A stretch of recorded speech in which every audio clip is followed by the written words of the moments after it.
Hello, ഇന്ന് നമുക്കൊരു അടിപൊളി പുഡിംഗ് ഉണ്ടാക്കിയാലോ? അപ്പോൾ ഈ പുഡിംഗ് ഉണ്ടാക്കാൻ നമ്മുടെ വീട്ടിലുള്ള ചേരുവകൾ മതി കേട്ടോ. ഒരു കപ്പ് ചോറും പിന്നെ 2 മുട്ടയും കുറച്ച് പാലും ഉണ്ടെന്നുണ്ടെങ്കിൽ നമുക്ക് ഈസി ആയിട്ട് ഈ പുഡിംഗ് ഉണ്ടാക്കിയെടുക്കാം.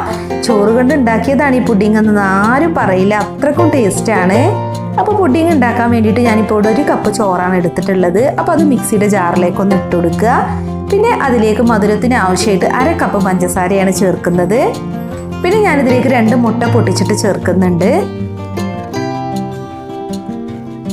പിന്നെ മുട്ടയുടെയൊക്കെ സ്മെല്ല് പോകാൻ വേണ്ടിയിട്ട് ഇതിലേക്ക് 1/2 ടീസ്പൂണ് വാനില എസൻസ് ആണ് കേട്ടോ ചേർക്കുന്നത്.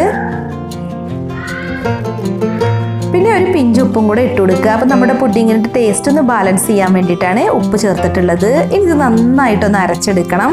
അപ്പോൾ ഇതിപ്പോൾ ഞാനിവിടെ നന്നായിട്ട് അരച്ചെടുത്തിട്ടുണ്ട്. ഇനി നമ്മളിതിലേക്ക് ഒരു 1/4 കപ്പ് പാല് ചേർക്കണം.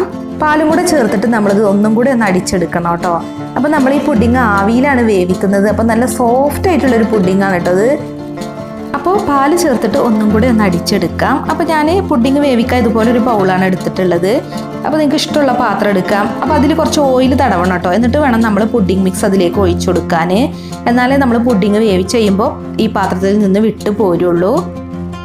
അപ്പോൾ നമുക്ക് ഇഷ്ടമുള്ള ഷേപ്പിലുള്ള പാത്രങ്ങൾ എടുക്കുക അത് വേവിക്കാൻ വേണ്ടിയിട്ട്. അപ്പോൾ ആവിയിലാണ് കേട്ടോ നമ്മൾ ഈ പുഡിങ് വേവിച്ചെടുക്കുന്നത്. അപ്പോൾ ഞാൻ സ്റ്റീമറിൽ വെള്ളം തിളപ്പിച്ചിട്ടുണ്ട്. ഇനി ഈ പാത്രം ഇതിലേക്ക് ഇറക്കി വെച്ചിട്ടൊന്ന് അടച്ച് വെക്കുക. അടച്ച് വെക്കണം എന്ന് നിർബന്ധമല്ല, നമ്മൾ തുറന്നു വെച്ചിട്ടാണ് വേവിക്കുന്നതെങ്കിൽ പെട്ടെന്ന് കുക്കായിട്ട് കിട്ടും. അടച്ച് വെച്ചിട്ട് വേവിക്കുന്നതുകൊണ്ട് തന്നെ ഇതിപ്പോൾ 1 മണിക്കൂർ എടുത്തിട്ടുണ്ട്. അപ്പോൾ നമ്മൾ ഈ ബൗളിൻ്റെ മുകളിൽ അടപ്പ് വെച്ചെടുക്കണം എന്നില്ല. അപ്പോൾ കണ്ടത് കുക്കായിട്ടുണ്ട്. ഒരു ലോ ടു മീഡിയം ഫ്ലെയിമിലിട്ട് ആവി കൊള്ളിച്ചെടുത്താൽ മതി. അപ്പോൾ നല്ല ക്ലിയർ ആയിട്ട് വന്നിട്ടുണ്ട് സ്ക്യൂർ. അപ്പോൾ നമുക്കിനി ഇത് തണുക്കാൻ വേണ്ടിയിട്ട് മാറ്റിയേക്കാം. തണുത്തതിന് ശേഷം വേണം കേട്ടോ പുഡിങ് ഈ ബൗളിൽ നിന്ന് എടുക്കാൻ, എന്നാലേ കറക്റ്റായിട്ട് വിട്ടു പോരുള്ളൂ. അപ്പോൾ നമ്മുടെ പുഡിങ് തണുത്തിട്ടുണ്ട്. ഇനി ഒരു സെർവിങ് പ്ലേറ്റിലേക്ക് ഇട്ട് ഒന്ന് കമഴ്ത്തിയിട്ട് 2 തട്ടൊന്ന് തട്ടി കൊടുത്താൽ മതി. അപ്പോൾ പുഡിങ് നല്ല പെർഫെക്റ്റ് ആയിട്ട് തന്നെ വിട്ടു പോരും.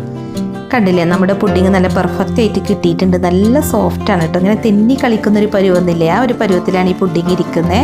അപ്പോൾ ഇത് ഗാർണിഷ് ചെയ്യാൻ വേണ്ടിയിട്ട് ഞാനൊരു 2-3 ചെറി ഇതിൻ്റെ മുകളിൽ വെച്ച് കൊടുക്കുന്നുണ്ട്.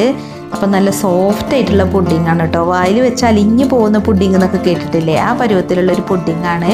അപ്പോൾ നമുക്കിതിന്നൊരു ചെറിയ കഷ്ണം ഒന്ന് മുറിച്ച് നോക്കാം. കണ്ടില്ലേ, നല്ല സോഫ്റ്റ് ആയിട്ടാണ് ഇരിക്കുന്നത്.